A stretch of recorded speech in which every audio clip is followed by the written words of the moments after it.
কাদেরের সাথে কি দেখেছেন আপনি?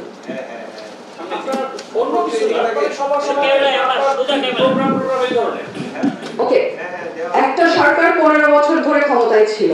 আমি একজন ছোটখাটো হলেও তো সেলিব্রিটি। আমাকে বিভিন্ন প্রোগ্রামে অনেক সময় ডাকতো, যেতাম, অনেক সময় যেতাম না। অপরাধীর যা যা অপরাধ তারা করেছে সেই অপরাধী বাংলাদেশের আইনের ধারা অনুযায়ী যা যা যেটা শাস্তি হবার সেটাই আমি চাই। আপনারা জানতে পারেন, এখনো আমি করিনি, বাট আপনারা জানতে পারবেন আমি করলাম।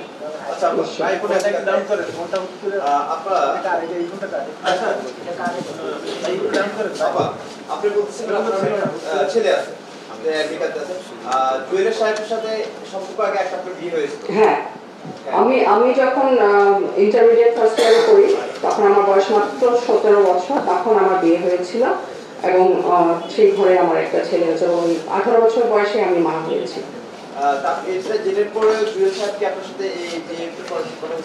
সবকিছু জানতে বললাম যে মাহিন ছিল আমার 16 বছরের ফ্যামিলি ফ্রেন্ড, জুয়েলের খালাতো ভাই। আমার সাথে আরো অনেক গ্রুপ ছবি আছে মাহিনের সাথে। এখনো মাহিন আমার কাছে ক্ষমা যায় এখন।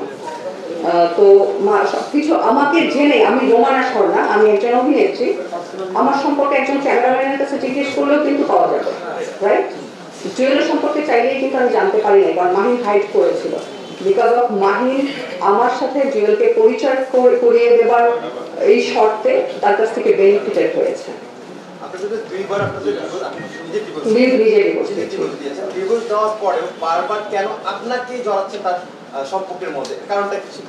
কারণটা আমি যেটা মনে করি, কারণ দুইটা ছিল। এক, প্রথমত সে হচ্ছে জিদ, আমি তাকে ছাড়তে পারবো। দ্বিতীয়ত তার যে তথ্যগুলো আমি জেনে গেছিলাম, হয়তোবা ওই জিনিসগুলো সে চাইতো না যে আমি বাইরে গিয়ে সব কাউকে জানি। সে তার গ্রিভে আমাকে রাখতে চাইছিল। আরেকটা কথা হচ্ছে, আর কি কারণ থাকতে পারে সেটা অবশ্যই তাকে আপনারা জিজ্ঞেস করবেন। তাকে জিজ্ঞেস করলে সে হয়তো খুব ভালো অ্যান্সার। এখন সৌদি আরবে আছেন। আমি সৌদি আরবে থাকি। আমি জুয়েলকে খুব ভালোভাবেই জানি।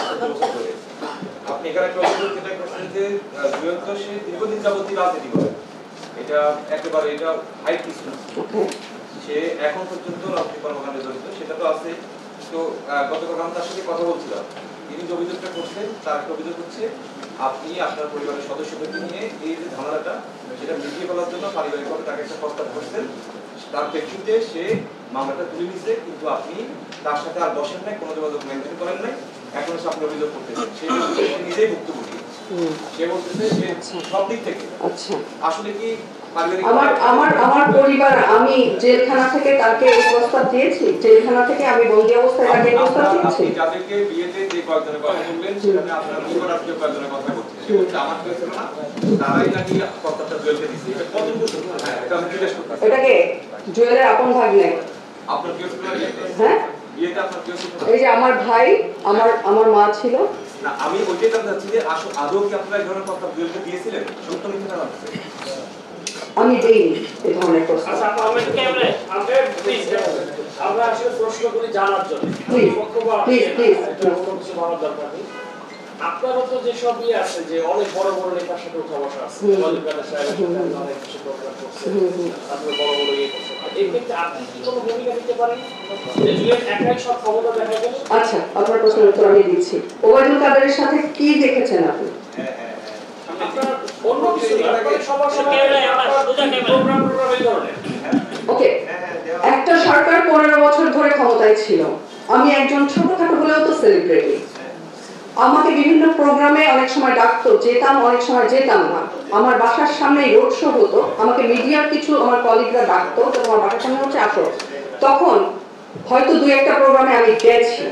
যাওয়ার পরে গ্রুপ ছবি, ওখানে যে ছবি, আপনি যেই ছবির কথা আপনি বলবেন, ওই গ্রুপ ছবিরা